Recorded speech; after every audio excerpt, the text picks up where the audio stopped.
Wolf-Rayet stars. A term you may have never heard before, or if you have, you may still be confused about what exactly it is. So these are very, very large stars that we're going to be talking about today and explore them in a little bit more detail using Space Engine and Universe Sandbox 2. Welcome to What the Math.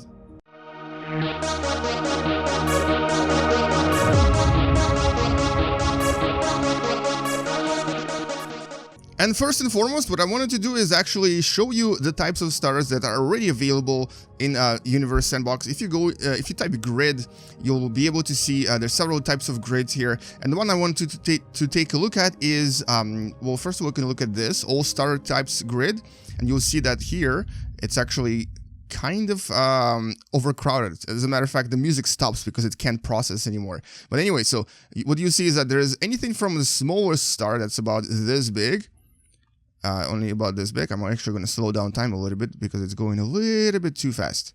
So there's a small star that's available to us here, to a much bigger star that is at the end of this grid, and this would be an O-type star. And here is an example of such O-type star. This is a star that's 10 times mass of Sun, and it's about 10 million years old. And what happens if I actually accelerate time like it was running before, you'll see that these large stars, they'll start changing a lot faster than smaller stars, and they'll start expanding and will most likely reach the end of their lives and go into the supernova. And here we go. We can actually see this biggest star is already expanding. It's actually going to cover those other smaller stars, and it's about to go boom. Look how big it gets. And there you go. And it just went supernova, and the second biggest star is doing the same thing. And the third biggest star, and so on and so forth. So as these stars go through their life cycle, they're very likely to go into a supernova and either create a black hole, or if they're a little bit smaller, they might create a neutron star. Oh, and by the way, there's another grid here called large stars where you can just see the big stars. This only shows you the large stars that basically will do the same thing. So yeah, some of these stars, they will not actually go through the supernova and will instead change into something a little bit different. And that something different is called Wolf-Rayet star. Now, what exactly is Wolf-Rayet? And I'm going to try to explain it to you by using a completely new simulation, and just to give you an idea of what's going on here. So we're going to actually add the biggest or the most massive star known to us, which is a Wolf-Rayet star. And that star is known as R136A1. We're going to take a look at it in Space Engine afterwards as well.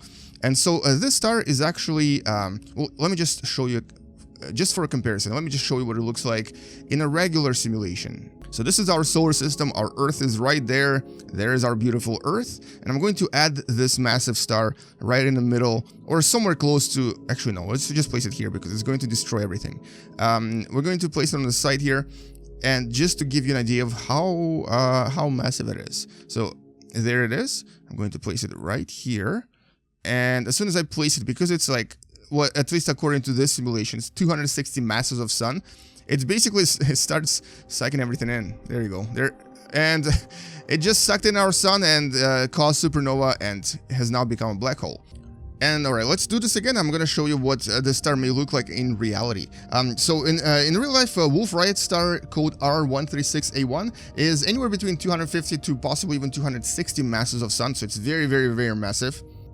It's also very bright. It's about 7 million times the brightness of the Sun, and has a ridiculously high temperature. So the temperature here is about 55,000 degrees, which is 10 times higher than the temperature of the Sun. But it's also very far away from us. It's about 163,000 light years away from us. In comparison, the black hole, the central black hole, is only about 23,000 light years away. So this is a very, very far star from us. So it's not as easy to find it in the night sky.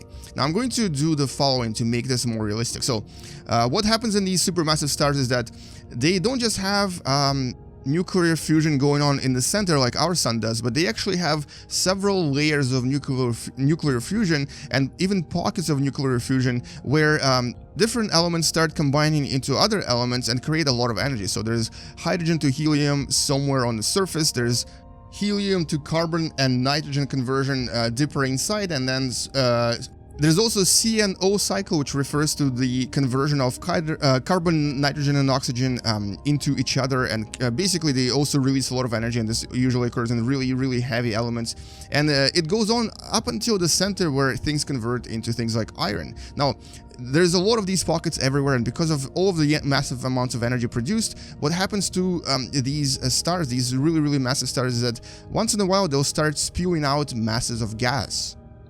So I'm going to actually enable this just for a second to show you what this looks like. I'm going to slow down time, and if we make this realistic, you'll see that it's going to go supernova. Now I'm going to just do this for a few seconds just so you can see what this may look like in real life. So they start so this is not a true supernova. I'm not trying to recreate supernova here. This is, imagine this is just gas coming out of the surface of the star.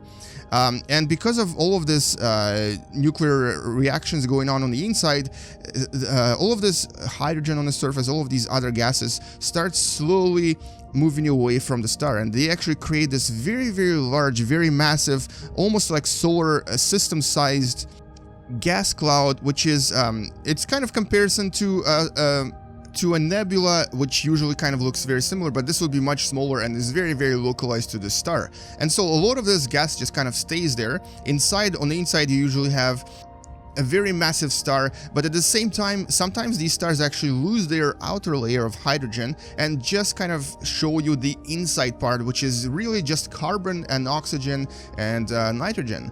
And if they actually show you the inside part only, they become even more luminous, they become very bright, and they create a lot of, actually huge amounts of energy. But the thing is, because most of this energy is ultraviolet, you don't really see it as easily in the sky. And this is actually a very good angle of what it might look like from the outside. So as a matter of fact, even though these stars are bright, they're and are visible in the sky, they're not as bright because most of the energy is ultraviolet.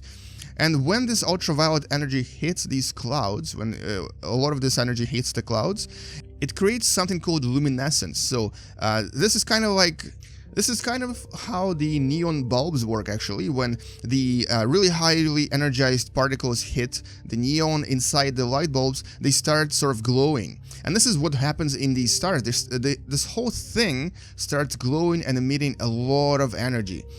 But depending on the kind of elements that are present here, the glow might be a little bit different as well. Now, this doesn't actually last very long. As a matter of fact, this is probably very likely to be just one of the stage of evolution of stars. So most massive stars may actually go through this stage. And at the end of this stage, what happens is usually a supernova, specifically a supernova known as Type 2b supernova, which we'll talk about later on. But so essentially, all of these Wolf-Rayet stars are not truly stars, they're just evolutionary stages of very massive O-type stars. And when this stage is created, they become very energetic, they become very hot, and very bright as well. And because this is just an evolutionary stage, it would also mean that there's just not that many of them out there. And as a matter of fact, there's only about 500 that we found in our Milky Way, and only about 1,000 found from other galaxies as well. Oh, and by the way, these stars are so bright that you can actually easily see them in other galaxies. And so many of them have been found in the closest galaxies to us, like for example, in our neighbor called Large Magellanic Cloud, we found at least 150 of them, and they're actually quite visible, and you can even see them with a regular telescope because they create so much energy. And so in our neighbor Large Magellanic Cloud, we found at least 150, and there's probably a lot more in nearby galaxies as well.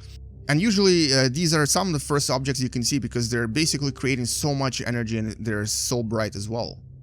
Now, the reason why these stars are different from regular stars is because of the emission spectrum that they actually show to us. Now, emission spectrum is the way that stars are usually analyzed. So when scientists look at the types of color or types of radiation emitted from a star, they can usually guess what the composition of that star is.